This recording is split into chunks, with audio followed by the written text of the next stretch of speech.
let me take you to Europe, to Asia, Australia, and even South America, where Nigerian footballers are reigning and, of course, standing tall. But what is the situation looking like back home here in Nigeria? Now we all know, of course, that football is a big business, but how is this translating to economic gains and human capital development for Nigeria?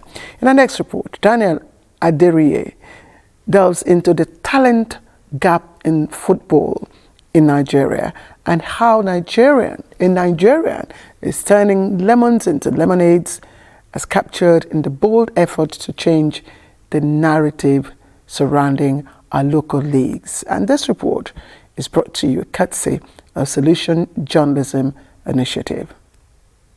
You are aware that Nigeria is currently Africa's biggest export as far as football stars are concerned. And if you doubt me, well, you can check the list.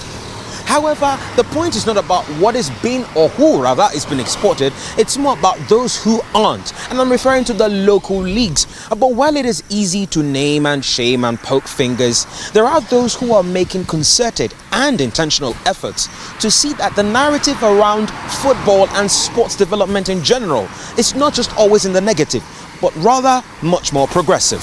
It's time for us to talk about the MPFL. Crazy results over the weekend. Meet Bumi Haruna, a sports journalist whose forte is reporting every and anything local football. But passion, Bumi says, is what drove him to take it even a step further and went on to become a coach. This, he says, was because of a vacuum he saw in proper coaching at the local league level. What I saw then, what I discovered was that all these players had natural talent, but it was obvious that they lacked coaching. There was also a statistics pattern that shows that at that time, Nigeria had less than 600 certified football coaches. And at that point, Egypt, Tunisia had over 6,000, 7,000. So, and look at our population compared to that of Egypt, Tunisia, and the likes of them. So there was a gap. I saw a gap that could be filled. Going by available statistics, there are at least 1.2 million youths who seek greener pastures abroad in the sporting sector, specifically football. But the availability of coaches per player has proven to be a major challenge, such that many talents go unnoticed or just fade away, blending into other pathways of life, with dreams unfulfilled. Not allowing obstacles to deter his vision, Bumi pushed through the doors and dared to walk into the room, becoming a voice for many young talents in this field of play, with particular focus on the grassroots. I've also traveled out with players, exposed them to international football. Last year I was in Denmark. This year I was in Portugal. And all these players, some of them getting contracts outside the country and all the likes of it, not just for the football alone, but for the fact that I know that they will be able to cater for their family. If one succeeds, it's probably he will be able to take care of at least 20 or thereabout persons. So this is huge, looking at the impact it will make on our economy. The move paid off, as Bumi has so far trained and coached over 100 football talents from across the country, with more than 40% of that number playing either locally or thriving internationally.